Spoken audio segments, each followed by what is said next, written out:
for that one, because now we've got Maisha number, which has been already declared unconstitutional. But what was the point of launching Maisha number when we had a Huduma number which did not work? So now, first was we've got the original ID, now Huduma number, now Maisha number. So aren't we confusing everything? Can't we have just one, the ID to be upgraded instead of all those, and data protection? Thank you, Mr. Speaker. Professor, you can answer those from Ferdinand and Rahim. Mr. Speaker, with regard to the question by the member for Kwanza, Haiti is a United Nations mission.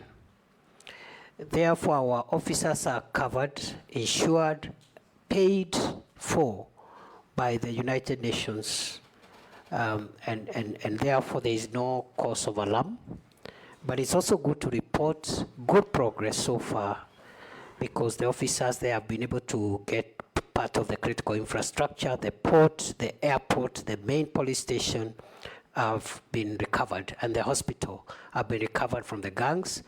And some of the gang leaders who were taunting us before have even signed for peace and are willing to engage. So they are doing a good job. We are praying for them. We hope there will be no untoward incidents. With regard to the second issue from the member for Kwanza, it is true we disarmed 400 National Police Reservists who were serving in Trans Nzoia. And there was a reason, because the NPRs were being misused.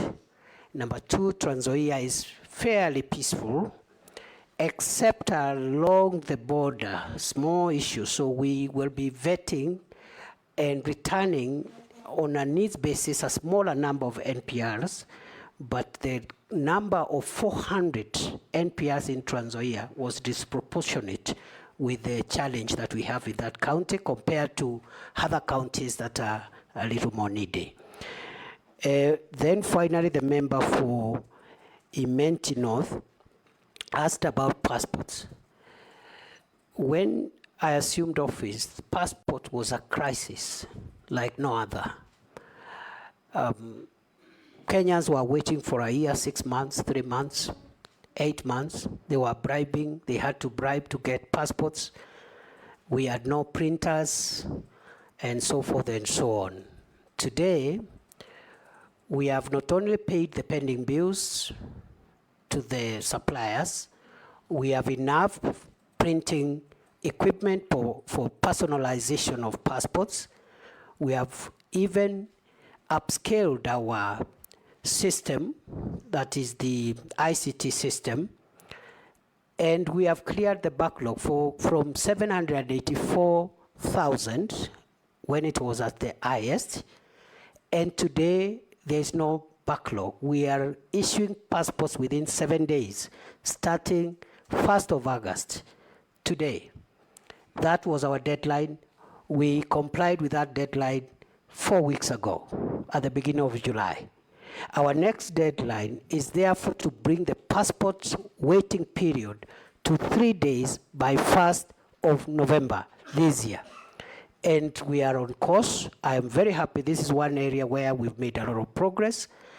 Of course, there are small challenges here and there. We believe that we've not eradicated corrupt staff completely. We have a new crop of staff, about 120, but we are not sure that corruption has been eradicated from that directorate. And we are working on that to ensure, we'll be working on that if we are approved, to ensure that we clean up the whole place. With regard to IDs and Huduma number and Maisha number, the reason for the 10-year limit is because of technology. Because unlike the ID that we are used to, the second generation ID we have, the third generation ID is a technology card. And technology keeps on growing old. And therefore, that's why we have a 10-year period.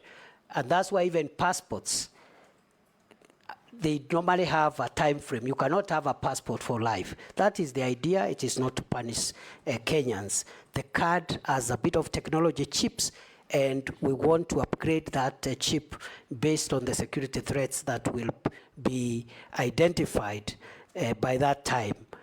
The Maisha number issue is before court. We hope we will vacate the orders that were issued 2 days ago, because the problem we are having with delays with issuance of IDs is because of court orders.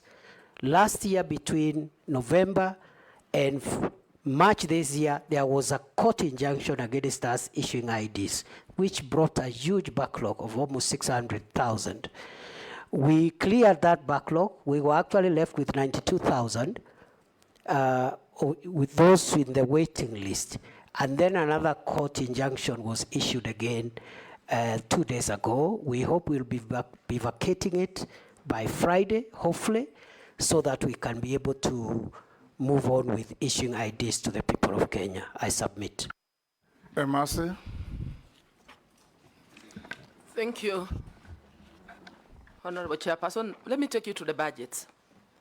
Following the recent government budget cuts across all sectors, what innovative ways will you use to mitigate the negative impacts of the budget cuts in the Ministry of Interior and National Security? Secondly, what will you prioritize if approved? What programs will you prioritize, and what will be the impact of implementing those priorities? And Kenyans are also asking, because of the unemployment situation in the country, is the recruitment of police officers affected by the budget cuts? And if not, what innovative ways, again, will you use to recruit them differently? Because as it stands, Kenyans are concerned that recruitment of police officers has become a preserve of the rich or of those who can afford to sell some land. So how are you going to make sure that employment opportunities in the Ministry of Interior are open to all Kenyans, irrespective of their tribe, their religion, where they come from, whether they have money or not? Thank you. Hold, Professor. Yes, Missy, take those two. Thank you, Mr. Speaker. Prof, you'll go down the history as the first minister to be vetted twice in one term, one presidential term. Of course, the others who are coming, but for now you are the first, and that history will not be, will be there forever. And I'll take you back to what you said in the Senate, that history is replete with strong and powerful dictators who were brought down by the power of the people. And I dare say you've been brought back here to this vet. I want to refer you to an event because you are a member of the National Security Council. This is the core of the security of this nation. I want to refer you to an event in history in 1962 during the Cuban Missile Crisis, something I know you are much aware of because you are an international law student or professor. During this time, the then president of US, J.F. Kennedy, had a standoff with the Soviet Union, Nikita Khrushchev. And there was an ex-com committee members, comprising of 14 members, almost akin to what we have here as the National Security Council. All those 14 members agreed that to deploy. It took J.F. Kennedy brothers' advice to do otherwise. I'm not asking you to be consulting your brother, but if it were not for the brothers' advice, then we could have experienced the first nuclear war to the destruction of the world. Now, I look at the events that have happened here as a result of either good or bad decision of the National Security Council. And just like somebody said, that there is always an inclination towards consensus, even if a decision is bad, that the committee of people could easily incline towards psychological consensus to the destruction or to the results of a bad decision. Does National Security Council of this republic also suffer from groupthink? Groupthink in a way that there is no devil's advocate to give an alternative decision making that can save the country. Then, Speaker, if you may allow me the last, very brief. You've tried to explain the donning of the uniform, the police uniform. What surprises me, Prof, is that you give instructions to police, you give press conferences, you are adorned in the uniform of the police. But when it comes to the crimes committed against humanity by the police, that's where you say the police are independent. How independent is your uniform? Professor. Thank you, Mr. Speaker. Mr. Speaker, with regard to the budget cuts, we will prioritize what we consider the 5 biggest national security threats in our programming. And those are the threats of terror, organized crime, drugs, the need for drug controlling narcotic drugs, the fight against climate change, and also extremism in its various forms, religious, political, or whatever extremism, because extreme behavior can annihilate the nation. With regard to recruitment, going forward, we will ensure that each and every Kenyan, boy or girl who is recruited, can be accounted for. Because in the past, we've had so many claims of corruption and so many claims of favoritism, and therefore going forward, it's going to be demanded from the police that they account for every recruitment slot that they fill. We have a big problem of corruption in the country, and we hope the National Police Leadership Academy and the programs we want to put there as we look for succession management and new managers of security will be able to fight corruption in the National Police Service. Mr. Speaker, the Honorable Amisi asked me, I think the first was just a comment. He said, I've been brought here by the power of people, and I want to say happily, yes. Happily, yes. With regard to the second, and I say happily because it's important for public officials to be put under scrutiny and be measured using the highest possible threshold. So I have no issues, I have no problem. Even if I'm brought here 20 times, I will happily come back and try and explain myself to the people of Kenya and to the representatives of the people of Kenya. I've been asked, the second one, the last one, from the Honorable Amisi, was on whether the National Security Council is suffering from groupthink, and the answer is no. I submit. Mukami. Honorable Mukami. Thank you, Honorable Speaker. Honorable Speaker, I want to ask our Waziri one question from a police officer who is concerned. I understand there is a court battle in the court since 2018 between the police constables. There are those who are earning higher salaries than the others. That means there are those who are in job group J, they are earning more salary, and that is why they had gone to the court, because they want to understand why there is a discrimination. The other question, it's about our police officers. Waziri, as you know, our officers really do a lot of work. What policy are you going to put into place to motivate our police officers? Because there are those officers who have stayed in one station for over 20 years.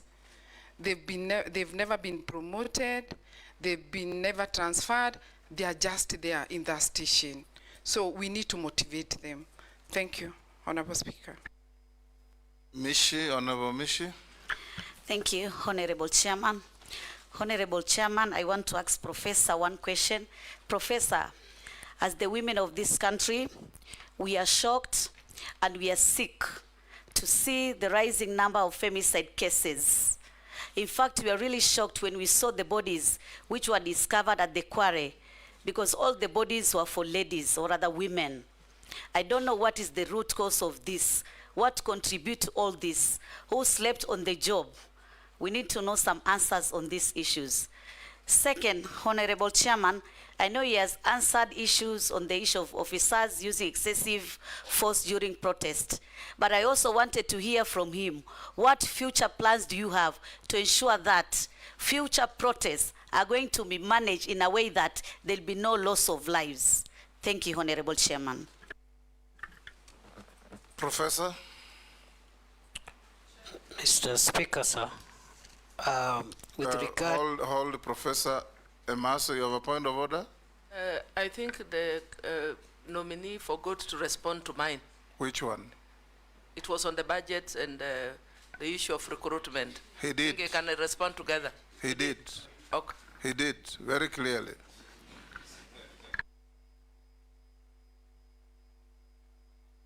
I know I was misleading you to raise that issue. Mr. Speaker, with regard to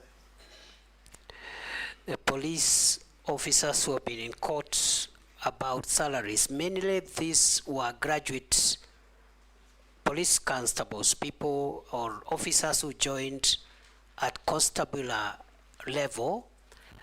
During their time, they went to school and studied for a degree. They have been arguing that they need to be taken straight to inspectorate. And there has been a long court battle. As soon as that court matter is settled by the apex court, we'll implement whatever decision will come from our judiciary. With regard to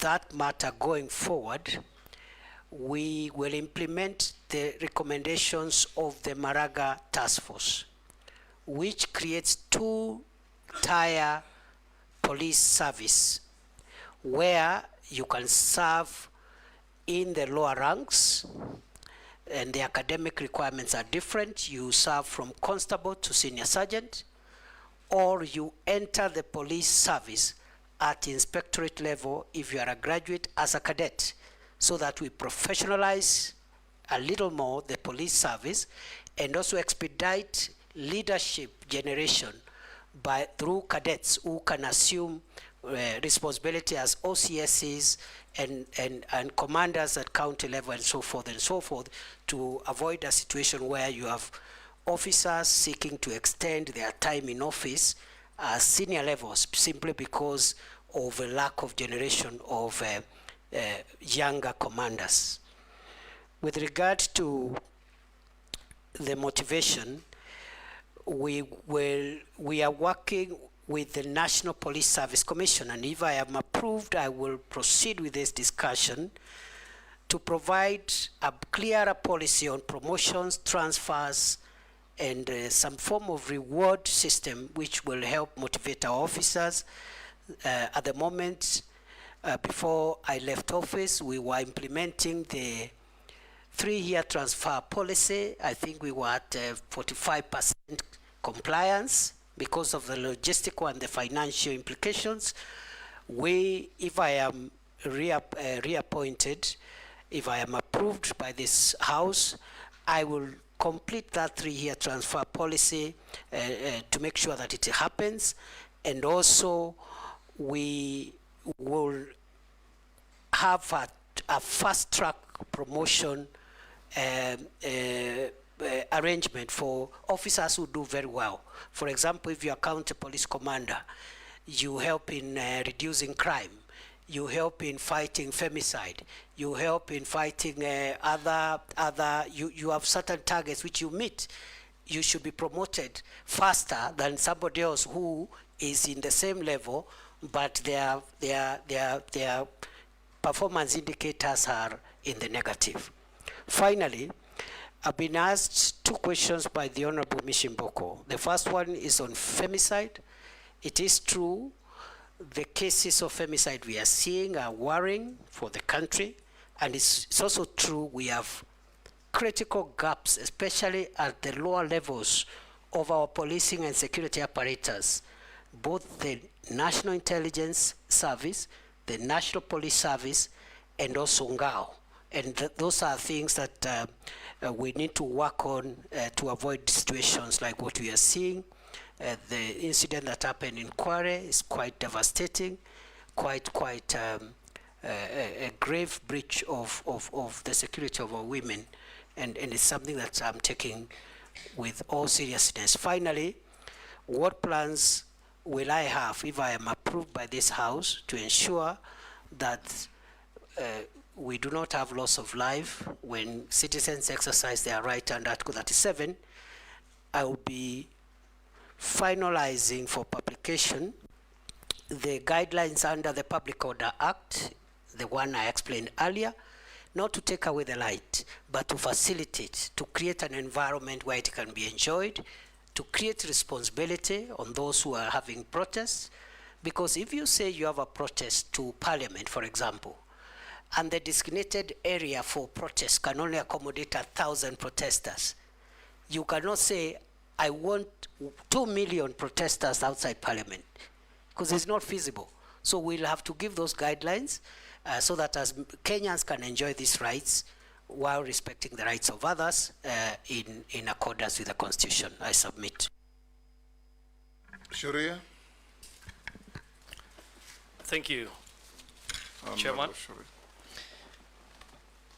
CS nominee, in the court of public opinion and in some independent surveys done in this country, the Ministry of Interior and National Administration has been identified as the one with the highest prevalence of corruption in this country. How do you intend to address this menace if approved? Let's take Honorable Russ also. Thank you very much, Honorable Speaker. Professor, when a Kenyan reads a Gazette notice of Kenya Gazette, they will tend to believe that is the true reflection of a policy direction from government. In March this year, you closed the Ilo gold mine in Moyale, that it will be closed for 30 days following the skirmishes that had taken place.